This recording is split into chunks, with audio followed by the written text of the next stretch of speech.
Good morning.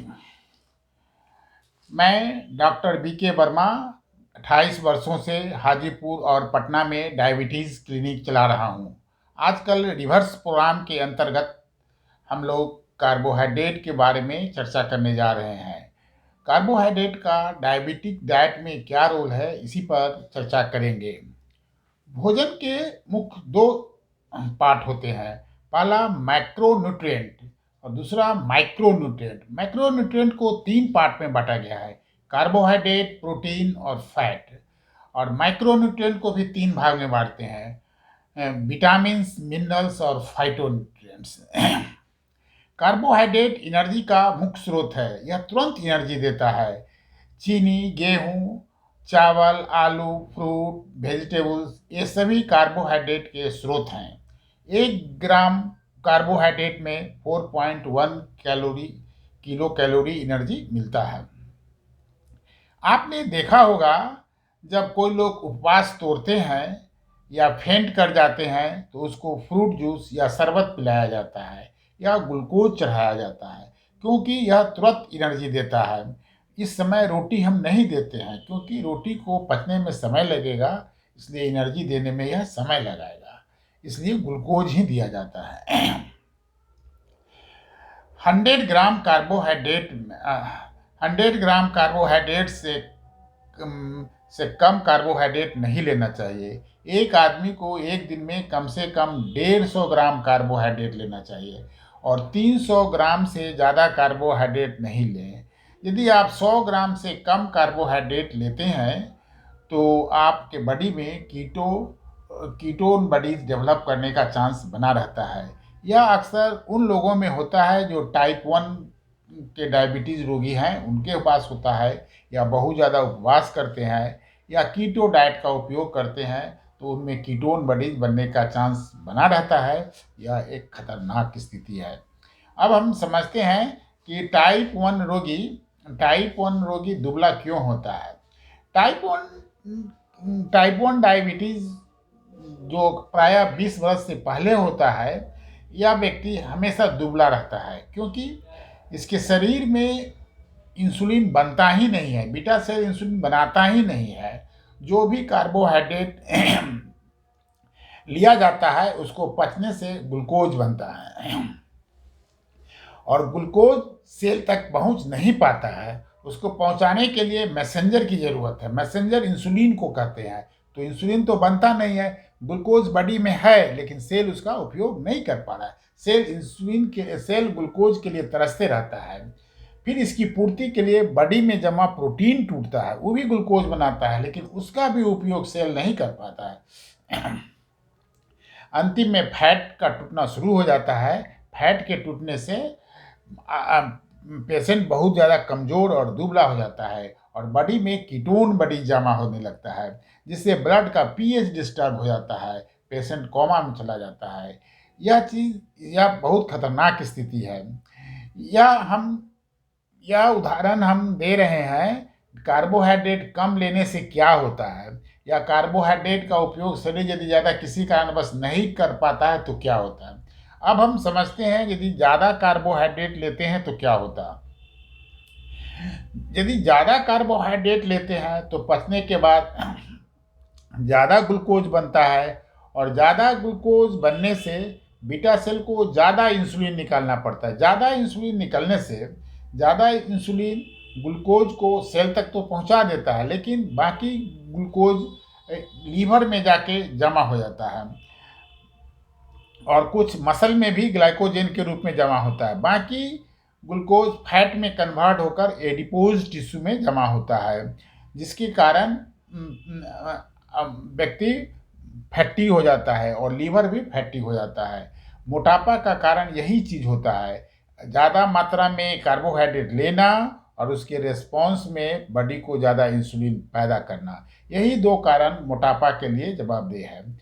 और ज़्यादा carbohydrate लेते हैं तो बॉडी में ट्राइग्लिसरीड ब्लड में बढ़ जाता है। यदि हम लिपिड प्रोफाइल कराते हैं तो आपको ट्राइग्लिसराइड बढ़ा हुआ आएगा। ट्राइग्लिसराइड क्या है? एक बैड कोलेस्ट्रॉल है जो हार्ट अटैक का कारण बनता है। इसलिए ज़्यादा कार्बोहाइड्रेट नहीं लेना चाहिए। अब समझते हैं बेबी फूड के बारे में। बेबी फूड जो बाजार में मिलता है, बचपन में ही ये डायबिटीज़ का नेव डालता है। बहुत सारी कंपनियां बेबी फूड में माल्टोडेक्स्ट्रिन मिलाती है। फूड में माल्टोडेक्स्ट्रिन, ग्लूकोज और मिल्क पाउडर मिला हुआ आता है। माल्टोडेक्स्ट्रिन का स्वाद मीठा नहीं होता है और उसमें ग्लूकोज मैंने शुगर फ्री लिखा हुआ पैकेट में रहता है, जिस जो जो लोगों के साथ कंपनी धोखा देती है।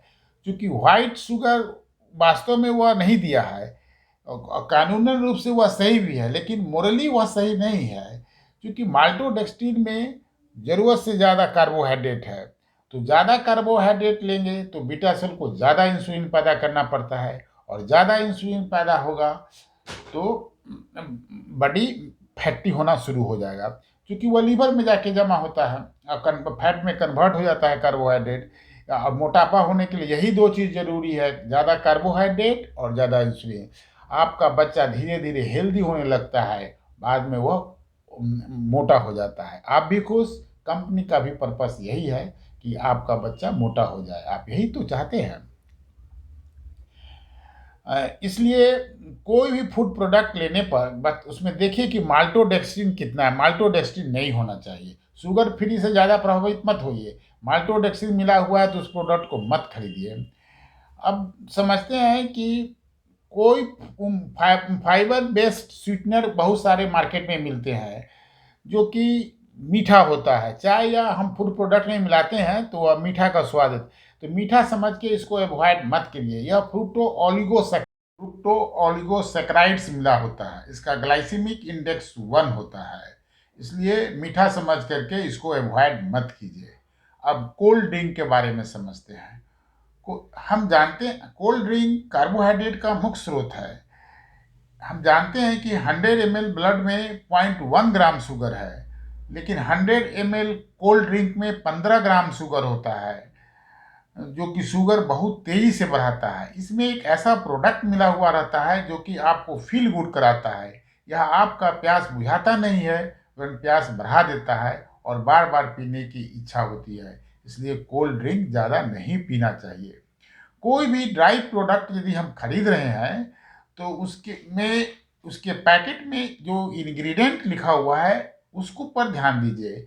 उसमें कार्बोहाइड्रेट, प्रोटीन और फैट, ये तीनों को जोड़ दीजिए। तीनों को जोड़ने के बाद यदि उसका योगफल 85 और 90 के बीच आता है तो वह प्रोडक्ट सही है। यदि 80 के नीचे यदि आता है तो वह प्रोडक्ट सही नहीं है। अब सिंपल शुगर क्या होता है? इसमें ग्लूकोज चेन के रूप में, सीधी चेन के रूप में उपस्थित रहता है। यह बहुत जल्द जाके ब्लड में टूट जाता है और शुगर बढ़ा देता है। जैसे ग्लूकोज, फ्रुक्टोज, चीनी, गुड़, जेली, शहद, ये सब तुरंत शुगर बढ़ा देते हैं। कम्प्लेक्स कार्बोहाइड्रेट या धीरे धीरे शुगर बढ़ाता है, जैसे रोटी, चावल, आलू, ग्रीन वेजिटेबल, फ्रूट। चावल और आलू को में दोनों प्रकार का कार्बोहाइड्रेट पाया जाता है, सिंपल और कम्प्लेक्स, इसलिए इसे सीमित मात्रा में लेना चाहिए। जिस कार्बोहाइड्रेट में ग्लूकोज का एक अणु मिला होता है उसको मोनोसैकराइड कहते हैं, जैसे ग्लूकोज, गैलेक्टोज, फ्रुक्टोज। यह तेजी से शुगर बढ़ाता है। जिस कार्बोहाइड्रेट में ग्लूकोज के दो अणु मिले होते हैं उनको डाइसैकराइड बोलते हैं, जैसे चीनी, व्हाइट शुगर। इसमें ग्लूकोज और फ्रुक्टोज मिला हुआ है, इसको सुक्रोज भी कहते हैं। ओलिगोसैकराइड, इसमें ग्लूकोज के 3 से 9 अणु मिले होते हैं, जैसे फ्रूट और ग्रीन फ्रूट्स। पॉलीसैकराइड, इसमें ग्लूकोज के 10 से ज़्यादा अणु मिले होते हैं। और पॉलीसैकराइड दो प्रकार के होते हैं, स्टार्ची पॉलीसैकराइड्स और non starchy polysaccharide. Starchy polysaccharide पचने पर पच के ग्लूकोज बनाता है और नॉन स्टार्ची पॉलीसैकराइड को फाइबर कहते हैं। इसकी चर्चा हम अगले वीडियो में करेंगे। धन्यवाद। इस वीडियो को सुनिए और सिस्टमेटिक ढंग से सुनिए। 1 नंबर वीडियो से आप सुनिए, बार बार सुनिए, समझिए और लोगों को समझाइए। धन्यवाद।